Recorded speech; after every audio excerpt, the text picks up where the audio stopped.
Samahan nyo kami ngayon kasi mag-a-assist tayo dahil busy ang ating madam. Meron na naman siyang music video na gagawin.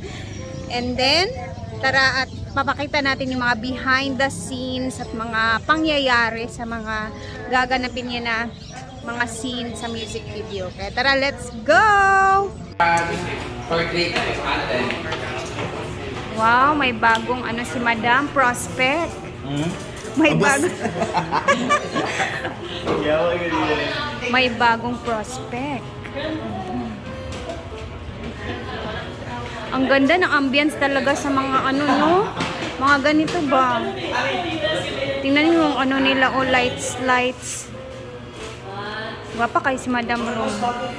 Ang ganda ni Madam ngayon sa kanya. Gwapa, imuhang buhok. Parang lumiit na yung mukha niya. Videohan nga natin to dito kasi makakakuha tayo ng idea dito para sa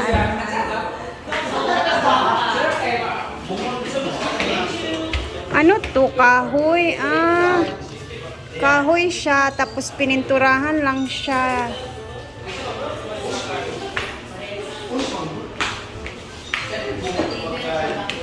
So, proceed tayo sa next na area.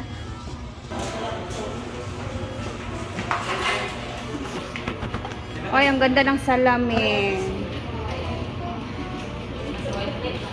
You look perfect today. Ay, niluag lagi ni Derino. Tapos eto, oh. Ala. Sister, alang ganda. Tingnan nyo, oh. Ano lang siya, simento lang siya, tapos parang ginawa lang na ganito.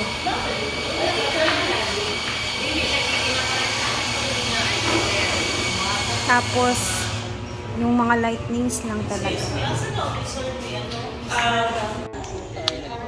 Para dito mag-umpisa nga mo friendship. Wow! Wow! Oh, wow! Di ba dapat t-shirt na pag nakakuan, di ba? T-shirt dapat wala polo. Okay, na itong polo.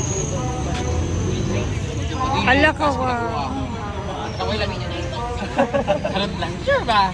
42 may kabuhak, 42. Okay, thank you. Amat!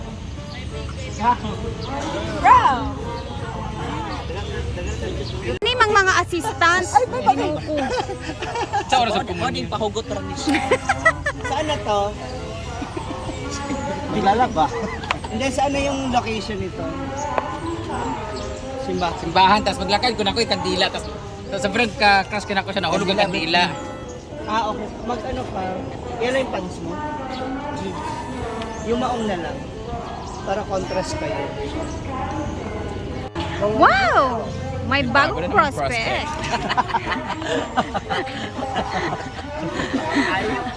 Open na simbahan karon, ay open na. Open na, uy. Ito ko ugikan. Pero wala tao. Naana. Rosary Pamansad. Bukan naman nga masulod ko nga mag-ingay. O, di ba naka? Parang sa kandila. Ito gali. Pababa yung buka na ha. Magiging mukha ng Dapat ano? Chupoy pa sa muna. bagong mukha sa music video. Para pangmati ni Idol na. Dapat konting smile. Parang hindi ko siya. Dapat baba pa sa kunti eh. Messi pa sa kunti kaysa Kristan pa man siya. Ana, kasi pag para na transformation bitaw nga ay transition nga. Ano yun sana? Formal na. Yung hair. Copyright ka ba yapon? Ba't inaamoy? Mag-ana nagbubuhok ka ng short hair na ko nga. Itong broken dito sa farm. Ay, napa rin sa farm na siya last. Itong green. Dagan magtao sa farm. Kasi ayo kayo yung pita ng dito. So, pwede mo niya tahapon na para mag-green effect ha. Pwede man na boss lang yan ako sa Eh, kanina naman din. Ano? Gopo niyo pare! Picture sa tandirin lang. Wala ba makasala lagi? Ayaw. Ano naman taman ko ano? Tapos mamaya, kuhaan ka dito sa puwente, mag-ayos-ayos kasi kuhaan kay father na dahil ka niya. Mo paglingo dili din niya bari ko dahil. Madrid na po dahil ko. Madrid nga tambal Bago ito ang gingon na ako din Madrid. Picture sa tabi. Ka-portrait na siya kanina. Santos. Forgive me, Father, for I have sinned. Luluan tayo na tulo.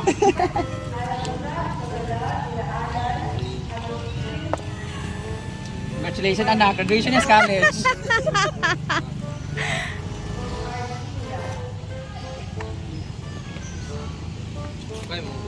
Imong kuan. Ay, ano? Kunin mo yung first thing. Next scene is sa simbahan tayo. Ano kayang magaganap sa simbahan? Tara, let's go! Wala sa pagdagkot na din yun.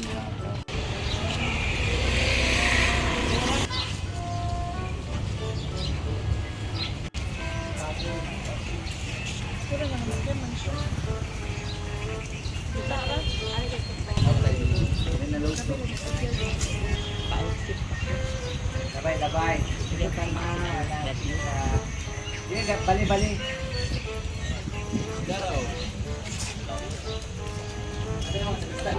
Third Sunday of Easter. We will sing on Ayan, snack-snack muna. Kasi medyo mainit ang panahon. With J4. Sa malamig, sa malamig. Malamig sa mga ating artista ngayon. So, eto naman ang ating next destination. Yung simbahan sa baba naman ng Lower Hasaan. Ito yung tinatawag namin na Fuente Nuestra Señora del Pilar. Ito yung simbahan na malapit sa highway.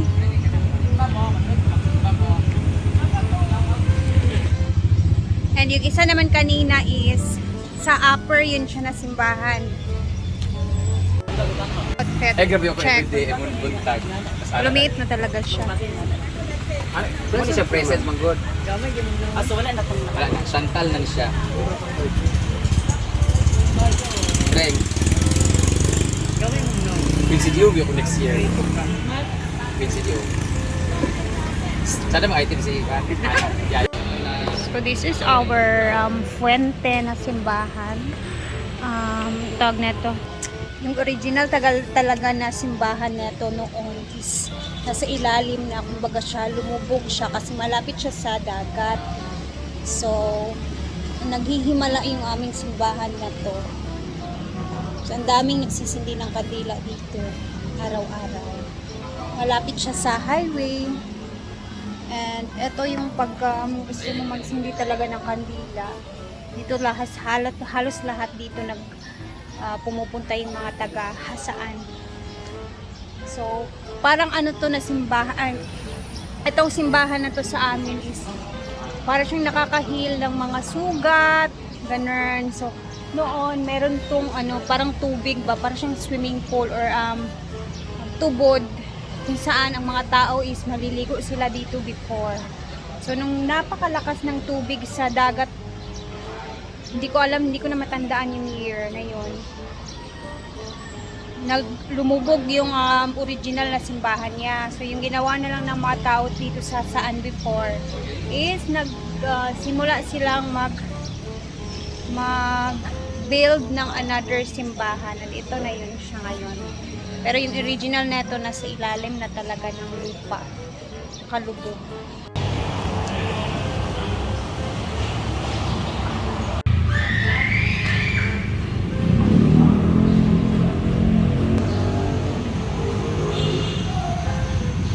Few moments later. Daming tao. Wala puno.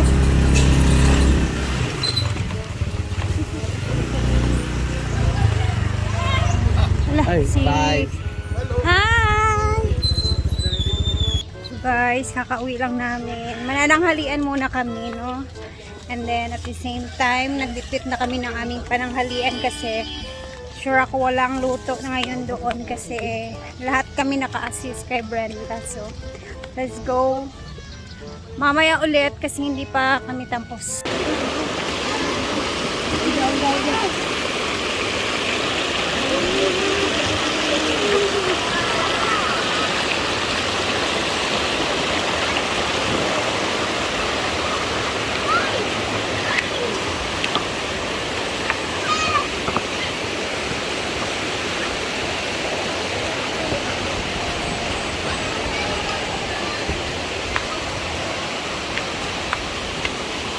Whew. The water is mataas pa rin.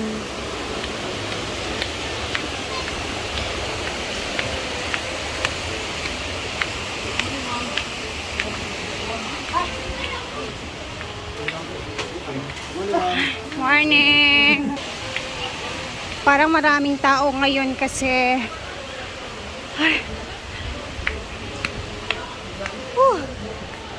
ay meron pala ang ganap sa mga tao. Grabe yung init ng panahon, oy. So ang gagawin namin ngayon is manananghalian muna kami, and then next naman later yung ganap para sa another shoot na naman kasi hindi pa siya tapos, meron pa mga scene na gagawin. And yung ang dami pa ng tao ngayon sa oh, kita niyo yan, ang daming tao. Ayan. Parang may mga nagmi-meeting. Diba? So, hiningal ako sa sobrang init.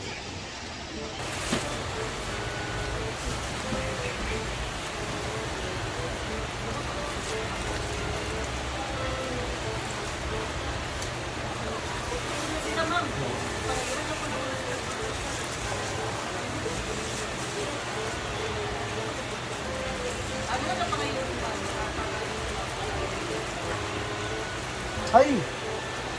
Magdato sila sa lubing. Basta kayo nakaready na sa dami pagkaon. Mag-witness farm na. Kasi makita.